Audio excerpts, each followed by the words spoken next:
নমস্কার বন্ধুরা, আজ শেয়ার করব লেবু গাছের রিপোর্টিং। লেবু গাছে কেন রিপোর্টিং করতে হবে? যে গাছগুলোতে প্রচুর পরিমাণে ফলন হয়, ফলন কমে গেছে।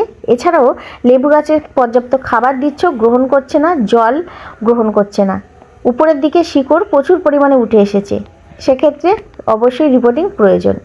পুরানো লেবুগুলো আমি প্রথমে তুলে নিয়েছি, তারপরে দেখো টবের মাটির পরিমাণ একেবারে উপরের দিকে উঠে এসেছে এবং শিকড়ও প্রচুর পরিমাণে হয়েছে।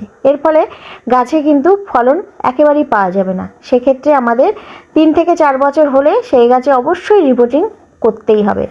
তো আমি দেখো মূল শিকড়কে রেখেছি, বাকি সাইডে যেসব ছোট ছোট গুচ্ছ শিকড় সেগুলোকে কেটে বাদ দিয়ে দিয়েছি। গাছের শিকড়কে কাটাই ছাঁটাইয়ের পরে গাছকে নতুন করে প্রতিস্থাপন করতে হবে। এখানে 50% মাটি নিয়েছি এবং কম্পোস্ট দেবো 30% আর 20% বালি দেবো। আমি এখানে বালি আর মাটি দিয়ে দিয়েছি। এখানে আমি কম্পোস্ট হিসাবে পাতা সার ব্যবহার করছি, তোমরা গোবর সার, ভার্মি ব্যবহার করতে পারো। টব হিসাবে আমি 20 ইঞ্চি জলের ড্রাম ব্যবহার করছি। তোমরা এছাড়াও রঙের বালতি, বড় বালতি বা যে কোনো পাত্র নির্বাচন করতে পারো। মাটি এবং কম্পোস্ট খুব ভালো করে মিক্সড করে টবের ড্রেনেজ ব্যবস্থা ভালো রেখে গাছ প্রতিস্থাপন করেছি। প্রতিস্থাপনের পর 3 দিন ছায়াযুক্ত স্থানে রাখার পরে তারপরে সরাসরি রোদযুক্ত স্থানে দেবে। প্রচুর পরিমাণে ফলন পেতে পুরানো লেবু গাছকে অবশ্যই রিপোর্টিং করতে হবে। জানুয়ারির শেষ, ফেব্রুয়ারির শুরু হতে চলেছে।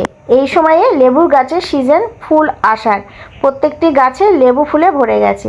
দেখলে কেমন রেজাল্ট আসে।